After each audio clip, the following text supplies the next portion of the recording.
Яг улс төрийн одоо хариуцлага хүлээх, ёс зүйн хариуцлага хүлээх гэдэг асуудал огт яригдаагүй. Тэгэхээр би бол одоо баг хурлын гишүүн болоогүй байгаа гишүүдийн нэг. Тэгэхээр тэн дээр бол ерөөсөө яригдсан зүйл гэхээр хамтарсан засаг цааштай хамтарсан засгийн гэрээрээ арчлан намтай явах уу гэдэг л асуудлыг шийдвэр гарсан. Тэрнээс биш одоо ерөнхий сайдтай холбогдлолтой энэ олон нийтээр явж байгаа мэдээлэлтэй холбогдлолтой ёс зүйн хариуцлагын асуудал хүлээх асуудлыг яриаггүй. Ерөнхий сайд өөрөө зарчмын байр суурийг илэрхийлсэн.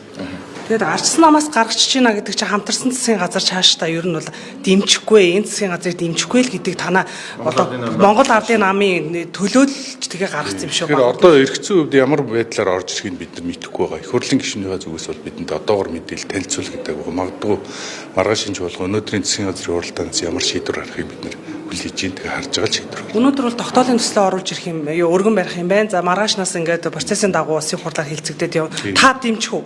Мэдээлэлтэйгээ танилцал улс төрийн шийдвэрэл дагаад явна. Гэсэн. Ер нь баг хурлын шийдвэрээ дагах уу? Одоо яг үргэлжлүүлэх хэсэг асуудлыг бас дахиад улсын хурлаар та энэ засгийн газрыг сайн ажиллаж гин гэж дүгнээд байгаа юм уу?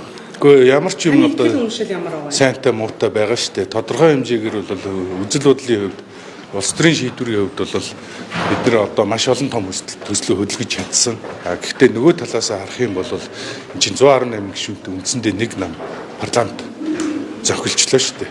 Үндсэндээ нэг бүлэг болцсон гэсэн. Тэгэхээр парламентын тогтолцоо талаас харах юм бол сөрөг хүчин зарчмын байр суурьтай саналуудыг одоо дуу хоолойг боодог зүйл ажиглагдж байгаа. Тэр талаас бол парламент талаас харах юм бол шүүмжлэлтэй л хандна. Гэхдээ төр өөрөө доктортой байх гэдэг үүднээсээ бид нар улс төрийн шийдвэрээ, улс төрийн байгууллагуудын хамтын шийдвэрэл даах гэсэн. Та нийгмийн уур амьсгалыг мэдэрч чинь үнэ энэ засгийн газар чи ямар ч нийгмийн дэмжлэггүй болцсон юм шүү дээ. Мэдрэлгүй яг уу. Тийм учраас одоо баг хурл өөрснөө яаралтайгаар хуралдаал асуудлаа хилцэж байгаа гэж ойлгож байна.